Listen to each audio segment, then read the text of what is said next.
le plénipotentiaire.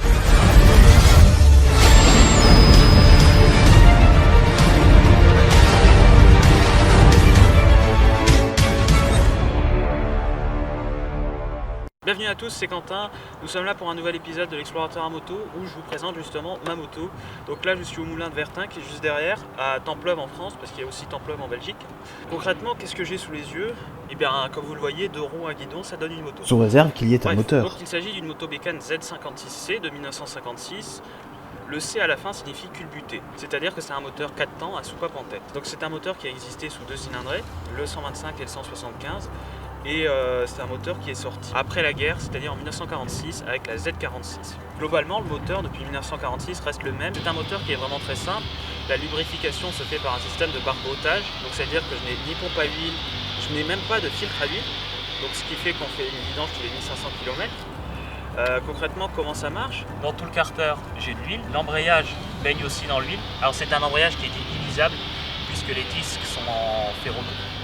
Il y a 3 disques d'embrayage, 4 pour la version 175, et en fait l'huile est entraînée par justement l'embrayage. Il y a toute la boîte de vitesse dedans, toutes ces pièces en mouvement font bouger l'huile, on va dire, et en fait le barbotage fait que les vapeurs d'huile remontent par un conduit dans le cylindre jusqu'au culbuteur. Il y a aussi quelques gouttelettes d'huile qui arrivent à remonter du fait du mouvement du moteur à l'intérieur. C'est un moteur qui est vraiment très agréable à bricoler dessus puisqu'on a un volant magnétique inversé.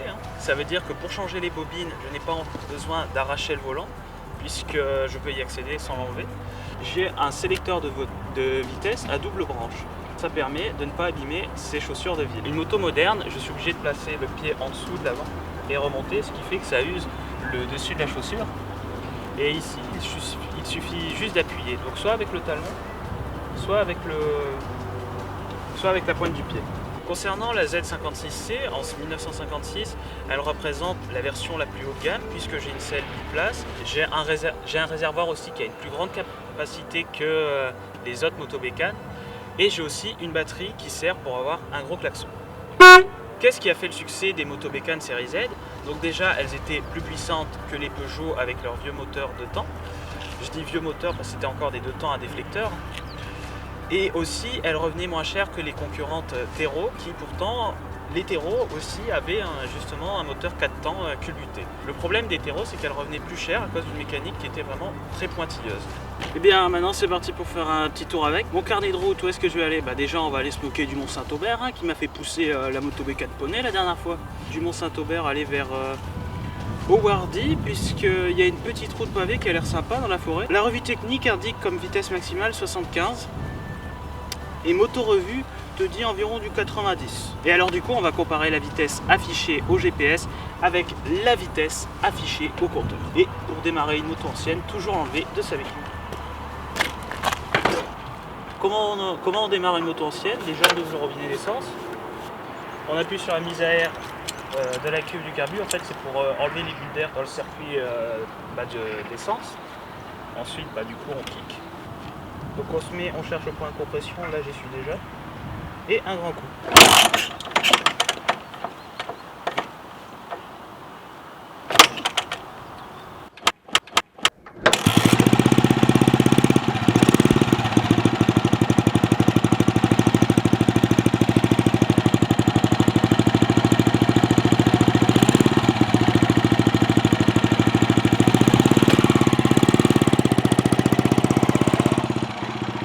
Bon, j'avoue avoir choisi la facilité.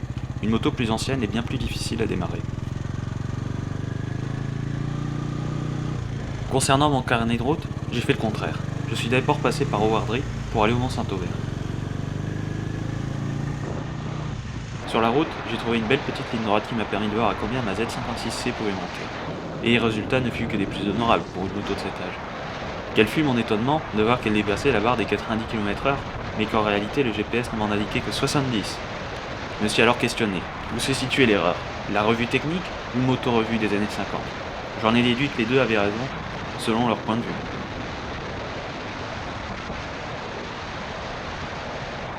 Une fois ma petite pointe de vitesse effectuée, je calme le rythme pour rejoindre une route que j'avais hâte d'explorer, celle qui rejoint Howardy à Brno.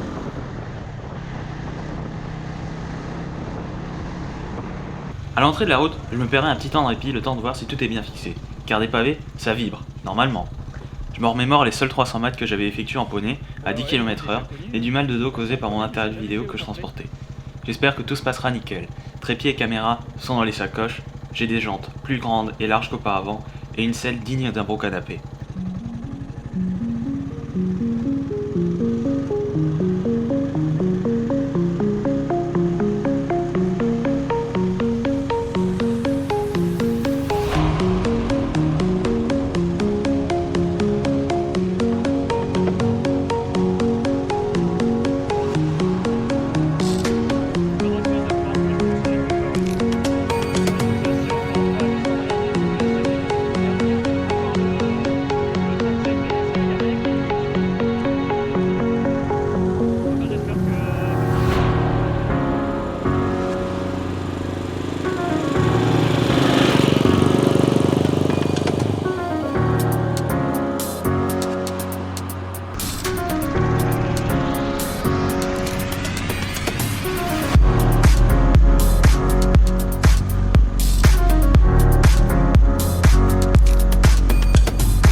Donc voilà, je me suis arrêté sur cette route parce que oui, c'est une route, ce n'est pas un chemin.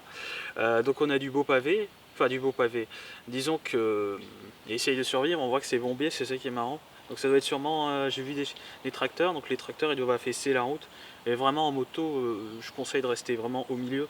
Parce que le problème c'est que comme ça penche, on risque de glisser. Pour revenir sur le confort de cette moto, parce que vraiment on sent la différence avec le poney.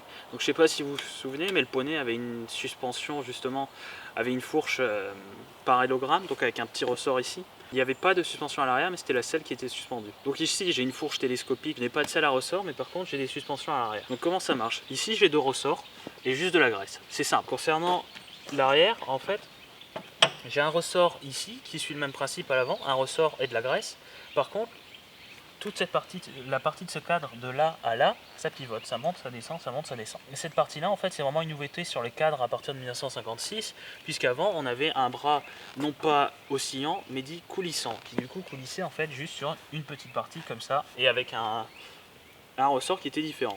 Plus sérieusement, par rapport au poney, la Z56C me donne l'impression de rouler sur du bitume. L'explication sur les suspensions terminée, je m'apprête à rejoindre le Mont-Saint-Aubert. Je ne suis pas passé par le même versant qu'autrefois. La circulation du vendredi soir sur tournée a un peu bouleversé mes plans. Quoi qu'il en soit, les pourcentages des deux versants sont à peu près les mêmes. Les premiers mètres du Mont-Saint-Aubert se montent aisément en 4ème vitesse, soit l'ultime vitesse de cette moto. Mais, quelques mètres plus tard, je suis contraint de rétrograder en 3ème, ce qui ne m'empêche pas de monter à l'allure de 55 km/h.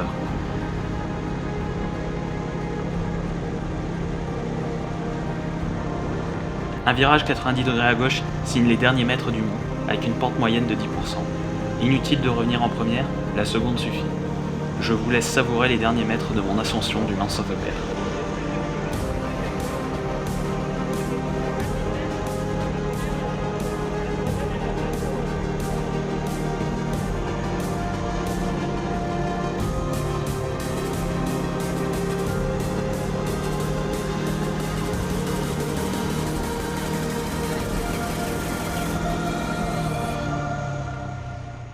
Et bien voilà, je suis arrivé au Mont-Saint-Aubert.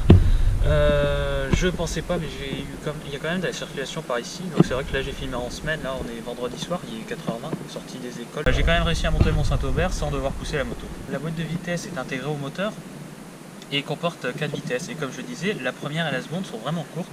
On les sent pas accélérer, même je dirais que la seconde est trop courte. Mais disons que ça permet quand même de grimper à bonne allure. La troisième est vraiment beaucoup plus longue et la cinquième aussi. Donc, pour vous dire, en première je fais du 0, on va dire à 10 km/h, en seconde du 10 à 20 et en troisième je fais de 20 à 50. À 50 je passe la quatrième et la quatrième je monte jusqu'à 70 environ. Donc j'espère que la présentation de la moto Bécane Z56C vous aura plu. Sur ce, n'hésitez pas à vous abonner à la chaîne, à laisser un like, à mettre en commentaire, à laisser un commentaire sur la vidéo. À la semaine prochaine pour de nouvelles aventures.